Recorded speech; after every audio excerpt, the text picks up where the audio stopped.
let's call it an extended free agency window for two of the big names, Machado and Bryce Harper, and I guess Bryce Harper's still out there. They go to sort of an untraditional market, although San Diego's been known like every few years to get an itch and sign a big free agent. Well, they did last year, signed the biggest free agent last year. Biggest contract. Anyway. You don't think of the Padres as a bidder in typical, free agent wars like this. But with that said,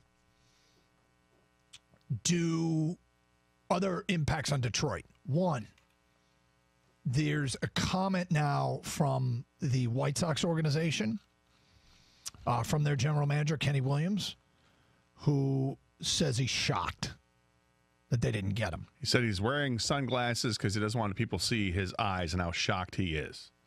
But they thought that they had the high offer out on the table for Manny Machado. Here's the quote. We thought we were the high offer on the table. So it's almost exactly what you said. So he's not in the division. Now, one of two things. We can look at this and think, well, the Tigers, over the next few years, when they get more competitive, won't have to face Manny Machado. Or over the next few years when they start to get competitive, damn it, the White Sox won't be handcuffed with this ridiculous contract. Right. I don't know which the approach is. I think probably both. I think there's a little of both here. That the team in the Tigers division didn't sign the stupid contract, but he's a good baseball player. He's a very good baseball player. And yet the reason, there has to be hesitation by any organization, including the Padres. And as a Padre fan, I look at this and go, wow, that's a lot of money. Well, yeah, but this is not a short-term move. When you give a guy a 10-year contract, obviously it's not. But if the report is that there's an opt-out after 5, look at it as there's a 5-year window. But they've got Will Myers, Eric Hosmer, and Manny Machado are making a ton of money. I think Myers' contract is up after 2022. So you're looking at that window. Maybe it's just a 3 or 4 year window for the Padres, and they're trying to go for it here.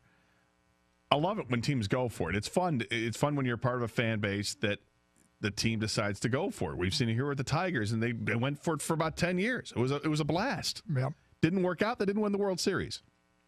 If the Padres win the World Series in the next 4 years, it's all worth it, right? Yep.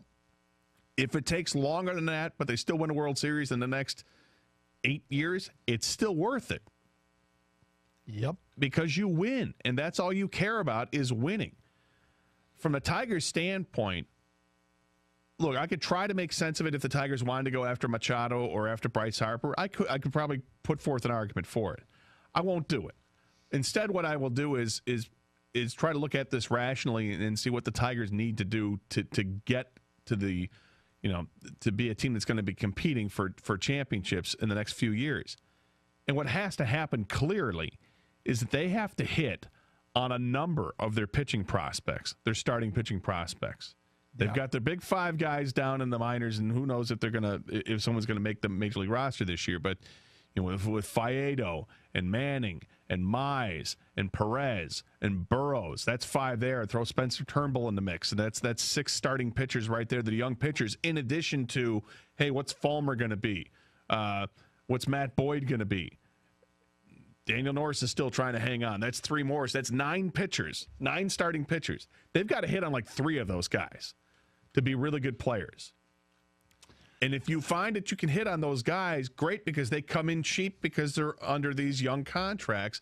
Then in a couple of years, when you decide you're going to spend money and you're going to give out a 10-year contract or an 8-year contract with giant money towards somebody, it would make sense. But you have to have, it's not just about the hitting. You've got to have the pitching to go with it. And, of course, fielding is also part of the equation. Right now, the Padres, I don't think they've got the pitching, but that's why they have a great minor league system, so that if you need to, you can trade those guys out, those prospects, and get known commodities in the pitching market.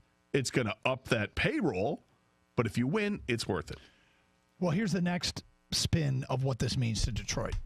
What does it mean for the short term and the long term for this individual? And what I'm talking about here is Nick Castellanos. Yeah. Does Castellanos, for the teams that missed out on Manny Machado, who can play short, can play third base for you, does that mean the phone gets picked up and somebody calls about Castellanos that thought they were getting the Machado bat in the lineup? Not that he would play short or third base for some team, but it's a bat in the lineup that you'd be willing to take on as a liability in the outfield. Yes, although he has played third. But, yeah, yes. Additionally, what does it mean long-term for him when it comes to free agent money? Like, I would imagine that everybody that was a free agent right now that is pretty good was watching and a little uncomfortable or concerned that Machado and Bryce Harper weren't signing. Because one of my first thoughts with this is, well, if, Castellanos is not going to be a Tiger for much longer. He will either get traded or probably get traded. Well, because they're never going to sign him. They wouldn't bring him back for anything. If there's still a market out there that teams are willing to give 10-year deals, then I just don't see the Tigers. Well, Nick said the other day when he had reported that he is absolutely willing to sign an extension with the Tigers and be here long term. He would love to do that. And when his agent approached the Tigers about, hey, look, if you're going to trade him, let it happen before spring training so he can get his family acclimated to a new spot and all that. And there is that aspect of the game that I think we kind of blow off a lot. Yeah. But that's the real life part of the business and the sport. You got to uproot your family. It can happen several times over several years. Mm-hmm. Where most of us have pretty stable jobs and you stay in the same market for years and you put down roots. He wants to do the same thing.